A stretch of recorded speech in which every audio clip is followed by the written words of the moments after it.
નમસ્કાર દર્શક મિત્રો, આપ નિહાળી રહ્યા છો N24 ગુજરાતી। તો નજર કરીશું આજના મહત્વના સમાચાર પર। વાગડાના ઓછણ પહાજ રોડ પર ઉભેલી કારનો દરવાજો અચાનક ખુલતા અકસ્માત, બાઇક ચાલક ઈજાગ્રસ્ત। વાગરા તાલુકામાં અકસ્માતોની સમસ્યા દિવસે ને દિવસે વધી રહી છે, ત્યારે વધુ એક અકસ્માતનો બનાવ વાગરાના ઓછણ અને પહાજ ગામ વચ્ચેના મુખ્ય માર્ગ પર સર્જાયો છે। અહીં એક ઉભેલી કાર અને બાઇક વચ્ચે અકસ્માત થતા થોડા સમય માટે અફડાતફડીનો માહોલ સર્જાયો હતો। આ દુર્ઘટનામાં એક બાઇક ચાલકને શરીરે ઈજાઓ પહોંચતા તેને તાત્કાલિક સારવાર અર્થે ખસેડવામાં આવ્યો છે। ઘટનાની પ્રાપ્ત વિગતો અનુસાર એક બાઇક ચાલક પોતાના મોટરસાયકલ પર સવાર થઈને પહાજ ગામ તરફથી ઓછણ ગામ તરફ જઈ રહ્યો હતો।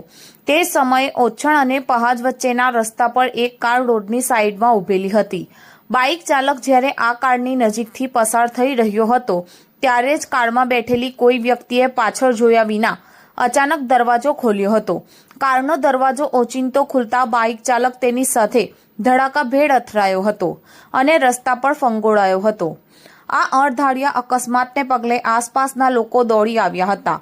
સદનસીબે આ ઘટનામાં કોઈ જાનહાનિ થઈ નથી, પરંતુ બાઇક ચાલકને શરીરે વધતા ઓછા અંશે ઈજાઓ પહોંચી હતી। સ્થાનિક લોકોની મદદથી ઈજાગ્રસ્ત બાઇક ચાલકને તાત્કાલિક નજીકની હોસ્પિટલમાં સારવાર માટે ખસેડવામાં આવ્યો હતો, જ્યાં હાલ તેની સારવાર ચાલી રહી હોવાનું જાણવા મળ્યું છે। આ બનાવ વાહન ચાલકો માટે એક લાલ બત્તી સમાન છે કે રોડ સાઈડ ઊભેલી કારનો દરવાજો ખોલતા પહેલા પાછળ આવતા વાહનોની ચકાસણી કરવી અત્યંત આવશ્યક છે।